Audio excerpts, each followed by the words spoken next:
The image on the massive console display sharpened slowly as the archive recording stabilized. Arden. 9. A lonely mining colony sitting on the edge of mapped space. The planet itself was barely habitable, thin atmosphere, constant electrical storms, and endless plains of gray stone that stretched toward a cold horizon. But the world was rich in iridium and thorium deposits, enough to justify a permanent mining outpost. The station itself was small compared to most frontier settlements, a ring of prefabricated habitats, clustered around a central processing tower, several landing pads, a handful of defensive gun emplacements, and a crude perimeter wall. It's built from cargo containers and reinforced plating. Nothing impressive, nothing designed to withstand a major assault. The footage zoomed out further. The council delegates leaned forward as the scale of the battlefield became clearer. Hundreds of ships were descending through the atmosphere. Pirate vessels. Ragged, improvised, but numerous. The Varelian ambassador shifted uneasily in his seat. That is, a large raiding force. Admiral Korath nodded slightly. 327 confirmed attackers. A murmur spread through the chamber. That mining station should have been abandoned immediately, the Tarsian representative said. They attempted evacuation. Korath replied calmly. The display shifted again. Now the council could see the defenders. Colored markers appeared across the map. This outpost was protected by a contracted mercenary coalition, Korath continued. A cluster of icons blinked near the main gate. Corvani shock infantry. Another cluster appeared above the station. Zephyrian interceptor wing. More icons lit up across the perimeter. Kethrin heavy assault units. Tori long-range artillery. Each name triggered quiet nods of recognition among the council members. These were elite mercenary groups. The best soldiers available on the interstellar market. Professionals with centuries of combat reputation behind them, the Varelian ambassador smirked slightly. With that many elite units present, the station should have held easily. Korath didn't answer immediately. Instead, he lifted one finger and pointed to a small blinking symbol near the southern ridge, and there. He said. The display zoomed closer, a narrow rocky slope. Overlooking the outer mining fields, it was barely even a defensive position. Just a few sandbag barricades and a portable turret. 12 human mercenaries, Korath said, assigned to the least important sector. The chamber chuckled softly again. The Varelian leaned back in his chair. Of course, Korath asked. Humans were always placed on quiet assignments, the Varelian said. They lacked the specialized abilities needed for more critical roles. The admiral simply nodded. Continue watching. Footage resumed. Dropships tore through the cloud layer. Pirate craft slammed into the atmosphere. It's like falling meteors. Within seconds, the battle began. Explosions erupted across the perimeter wall. Energy. Shields flared as incoming fire struck the station. The Corvani shock troops responded first. The camera shifted to the main gate, where massive armored figures burst from defensive positions. Corvani soldiers were terrifying even to watch. Their species had evolved as apex predators on a high-gravity world.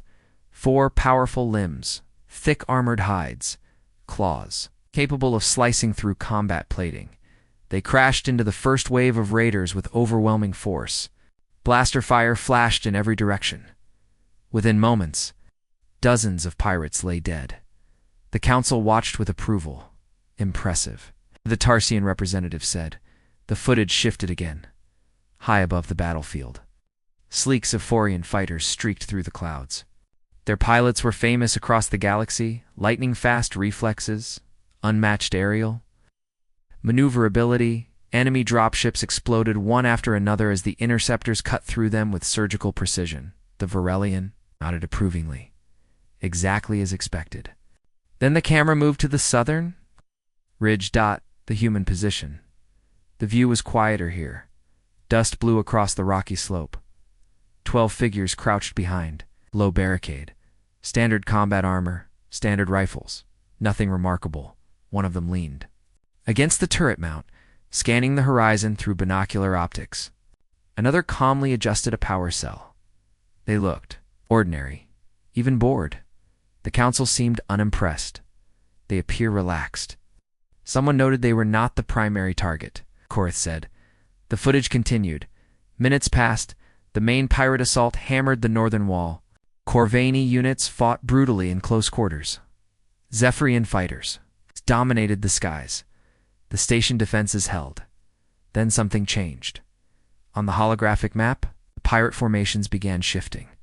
A large portion of their ground forces suddenly altered direction. Instead of continuing the attack on the heavily defended gate, they turned toward the southern ridge. The council delegates frowned. That sector is barely defended, Varelian said. Correct, Korth replied, which made it the perfect place for a breakthrough. The camera zoomed closer. Dust clouds appeared along the distant horizon, dozens, then hundreds. Pirate infantry charging across. The mining fields straight toward the human position. Inside the council chamber, the laughter had completely disappeared. The human soldiers noticed the movement. Almost immediately, one of them raised a hand. The others turned. There was no panic. No frantic scrambling. They simply prepared.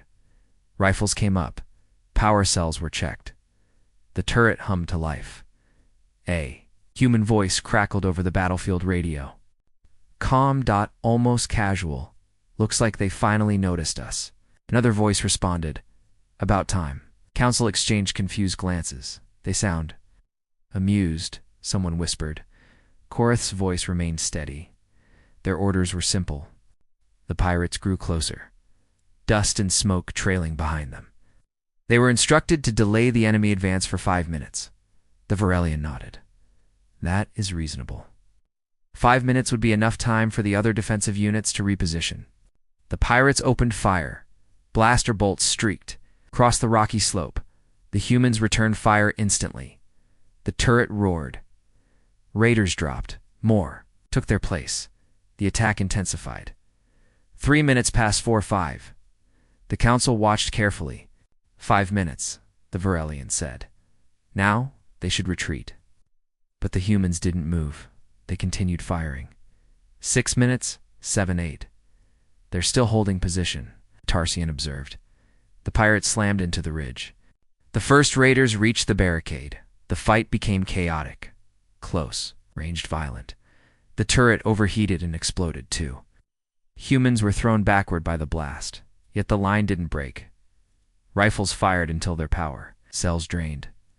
Then the humans switched to sidearms. More raiders climbed over the ridge. 10 minutes passed. The council chamber grew silent. Why haven't they withdrawn? Someone asked. Korth answered quietly, because they decided not to. The footage zoomed closer.